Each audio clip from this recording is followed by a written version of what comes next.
রাজশাহীর তানোরে গভীর নলকূপের গর্তে পড়ে যাওয়া শিশু সাজিদকে ৩২ ঘন্টা পর উদ্ধার করা হলেও জীবিত ছিল না সে।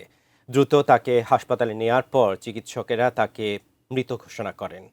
এ বিষয়ে বিস্তারিত জানাচ্ছেন সহকর্মী রাজশাহী প্রতিনিধি বুলবুল হাবিব। বুলবুল হাবিব, এ ব্যাপারে বিস্তারিত আমাদেরকে জানান।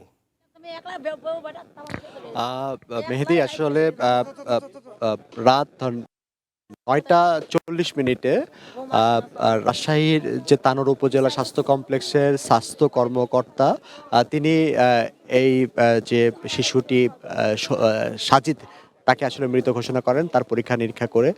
তো তার সাথে আমরা কথা বলেছিলাম, তিনি বলেছেন যে আসলে তাকে মৃত অবস্থায় আসলে হাসপাতালে নেওয়া হয়েছে এবং তারপরে তার যে অন্যান্য যে পরীক্ষা নিরীক্ষা করা, অক্সিজেন দেওয়া, বডির অন্যান্য পার্টস অর্গানগুলোর পরীক্ষা নিরীক্ষা করা, তারপর পরীক্ষা নিরীক্ষা করে তাকে ক্লিনিক্যালি ডেড সেটা ঘোষণা করেন এবং সেটা একটা রেকর্ড হাসপাতালে লিপিবদ্ধ করার পরে তার বাবার হাতে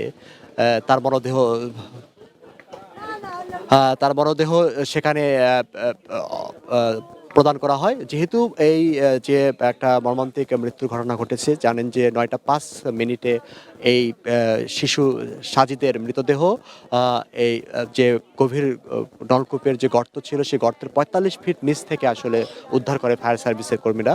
তারা দুদিন ধরে অক্লান্ত পরিশ্রম করে এই উদ্ধার তৎপরতা চালাচ্ছিলেন। আমি বুঝি নির্মাণের শিল্প, সালাম স্টিল বোঝে ডিউরেবিলিটি। সালাম স্টিল, মোস্ট ডিউরেবল স্টিল। এবং আমরা দেখেছি যে তারা উদ্ধার তৎপরতা চালিয়েছিলেন এবং সেই জায়গা থেকে তারা তারা শিশুটিকে অক্ষত অবস্থায় উদ্ধার করার পরে কিন্তু হাসপাতালে নিয়ে গেলে হাসপাতালের যে কর্তব্যরত চিকিৎসক তিনি পরীক্ষা নিরীক্ষা করে মৃত ঘোষণা করেন। তো কিছুক্ষণ আগে আসলে এই সাজিদের মরদেহ কোয়েলপাড়া পূর্বপাড়া যে গ্রাম আমি যেখানে রয়েছি সেই গ্রামে নিয়ে আসা হয়েছে, তার বাড়িতে নিয়ে আসা হয়েছে। আসলে এখানে আসলে একটা খুবই হৃদয় বিদারক পরিবেশ তৈরি হয়েছে।